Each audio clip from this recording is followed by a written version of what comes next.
Hi guys, welcome to my Football Heaven 24/7 English Football League. A few things I want to talk about. Some absolute cracking shocks recently in the transfer market.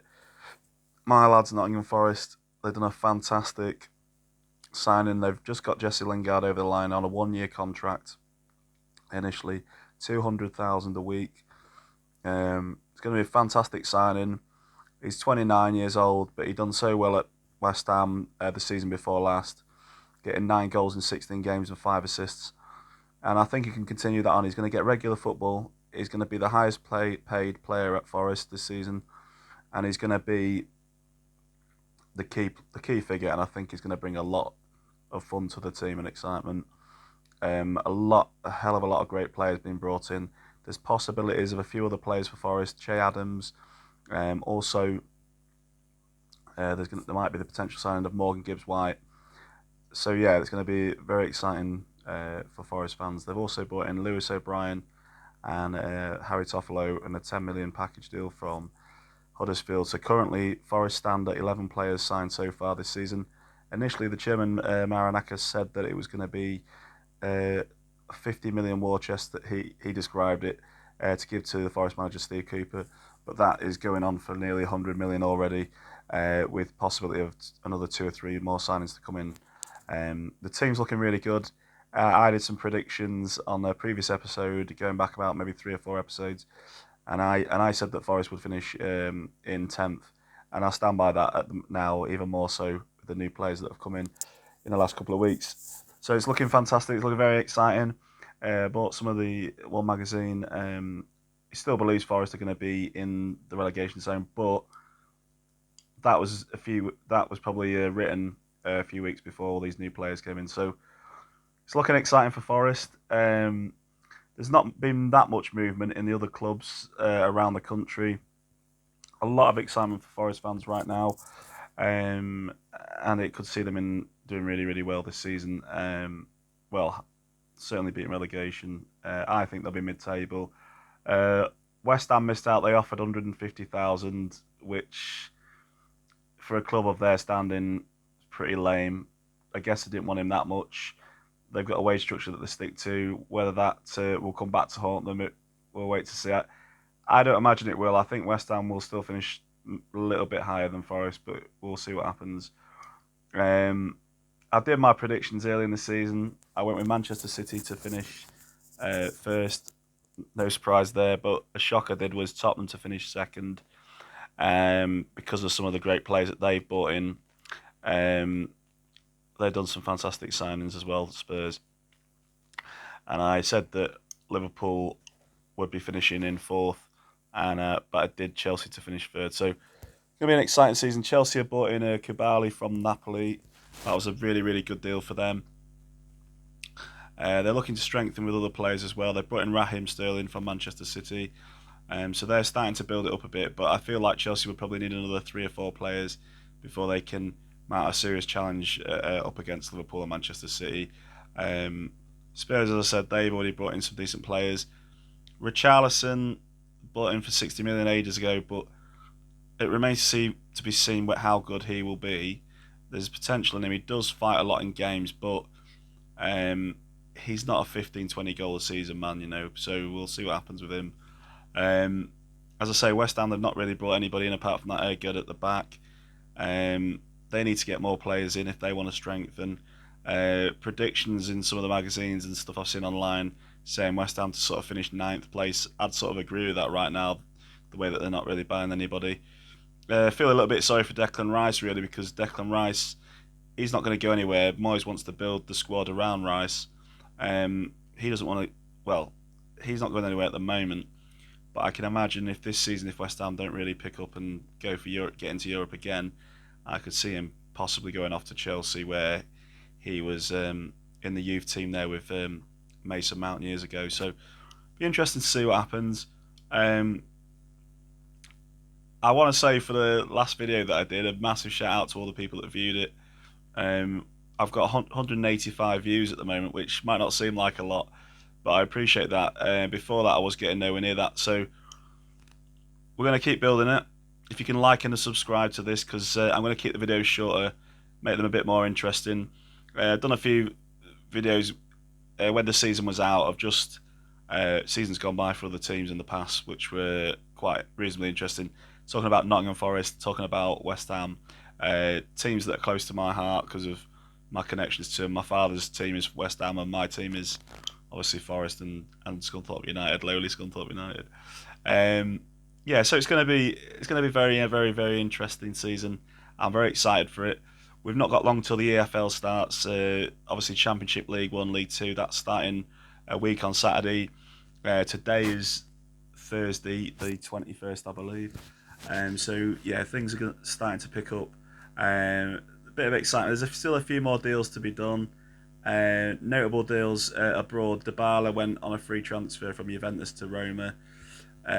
Also, Lewandowski moved from Bayern Munich to Barcelona for 42.6 million, and there was a few other players that made some really good deals. So it's going to be interesting to see what's going on with it all.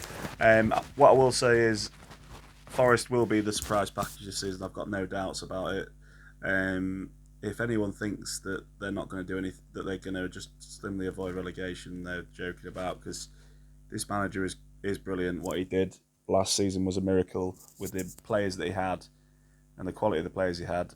And now he's just enhanced that. He's virtually bought they've virtually bought a second team. Hats off to the chairman at Forest. He stood by his word. He's gone more beyond that. They're looking at, as I say, they're looking at Emmanuel Dennis from Watford as well for 25 million. So it's getting crazy money. But obviously, if Forest have a good season and do finish mid-table, or even have an outside push of a cup, maybe trying to get into Europe that way via the League Cup or something, into Europa League, it'll be interesting to see. But I'm pretty optimistic because Forest had a good run with a lesser team last season, and they only came up against the eventual winners, Liverpool, in the quarterfinals. So I've just got a good feeling about Forest. I know people go, "Oh, you're biased because it's your team." Do you know what I mean? But I think I think it's going to be a really good season. So happy about that. In other news, not really looking at the other teams that are up and coming. Obviously, Newcastle is the richest club in the world now. They don't seem to have done too many signings. They brought in Nick Pope, but they've not really done much to boost it. I would say for them, they need to get another striker in. If I'm looking around the market at who they could get at Newcastle, I'd probably say something like a cheeky sweep for Bamford or somebody like that. You know, somebody that's already proven they can get 15 to 20 goals at Premier League level, and they need to do that. Callum Wilson's all right, but I don't think he's the kind of guy that's going to get 20 goals to get him fighting for Europe. I had a little discussion with my brother about that literally about 20 minutes ago, so we'll see what happens. It's going to be interesting. Also, looking like further afield, that's going to be shrewd for Roma. I think Roma's going to do something this season. I think Marino's back on the way up again. Okay, he only won the Europa Conference League, but now he's won all the European trophies that there is to win. I can just see him, improving with that Roma team. I think they got a good chance of challenging, even though AC Milan's brought in some players. Obviously, Divock Origi will shine in the Italian league. Not quite as good as the Premier League. Obviously, the Premier League's got a lot of the better players. So it'd be interesting to see. I still stick by Manchester City to win it, although I'd like to see someone, and it's not going to be popular with my West Ham friends, but I'd like to see somebody like Tottenham or maybe Chelsea having a go or get in there. Even dare I say it, Manchester United having a pot, but I can't see Man United doing it. They've not. De Jong's umming and ahhing about coming to Manchester United. He doesn't look like he's that interested in it all. They've signed Lazaro Martinez in defence from Ajax, their new manager Ten Hag's former club, but they're just not doing too much movement in the transfer market. I just cannot see how Manchester United are really going to get even into the top four. Even though I sort of predicted that they would do at the start of, going back about 3 or 4 weeks ago. Be interesting to see. I think there's going to be a lot of teams that are going to be struggling. I think Everton's going to be really struggling again. They haven't bought anybody really of particular. No, Tarkowski's coming on a free transfer from Burnley. I'm hoping that Forest will go after Cornet, the Burnley right winger. Um, it wasn't looking like he was going to, but now that Lingard's signed, I think that some other players might. I'm not saying Lingard's necessarily world class, but he's an experienced Premier League player who's won a few things that may influence other players of sort of slightly lesser standard or proven ability, but that'll still be great for Forest at this level to come in now. So I'm hoping that Cornet head will be swayed by the fact that Lingard signed on for a 1 year contract. So we'll see what happens. I know this has been content heavy on Forest, but I'm just really excited about what they're doing. They're actually doing something that they've not done pretty much ever in my life, really, is that they've kept their word on something when the management or the backroom, well, when the chairman and stuff has said that they're going to back, and they've never really done it properly in the past, and now they're actually doing it. It's really, really pleasing to see. So we'll see what happens. There's going to be lots of sponsorship deals coming in for a lot of the newly promoted teams. Fulham have brought in one or two players. I think possibly, although I said in my predictions that I think that Fulham will stay up. Actually, I still think that it's going to be Brentford.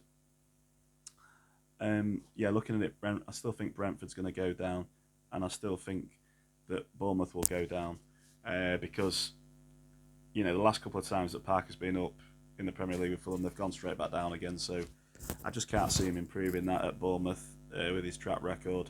I can in fact see, if I'm going to go for first sacking of the season, I would probably say Parker, and then I'll be looking at somebody like maybe Marco Silva or after that as well, and potentially even looking at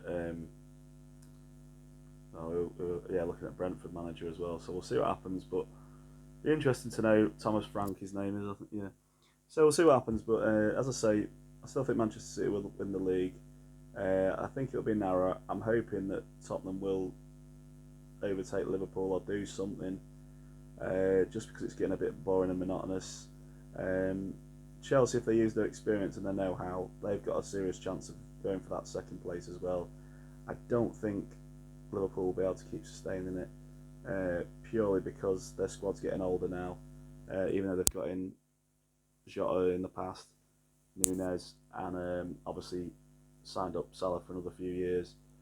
I just think that they're going to run out of steam a little bit. So I know people are going, "You're crazy for saying that," because they've won 2 cups last season and narrowly missed out on the European Cup. But I just don't think their squads are big enough, which sounds crazy to say that, but I just don't think they're big enough or strong enough in all areas if players get injured. So, like if Van Dijk gets injured or somebody like that, again. So we'll see what happens. Be interesting to see. But yeah, everybody have a great week or great weekend, because it's coming up to the weekend shortly. And I will probably do another video over the weekend, either talking about some past history, past season probably in the Premier League. I'll do one for more recent times. And just have a great week. Continue to like and subscribe. Get all your friends and family involved. You're going to get bigger and better, as I've said before in previous episodes. We're going to get more into it. We're going to do interviews with fans this season. We're going to do go around the grounds, all sorts of things, and make sure that we can make it really, really interesting for you watching at home. Have a great time. Whoever your club is, I hope they have a great season. All the best. Bye.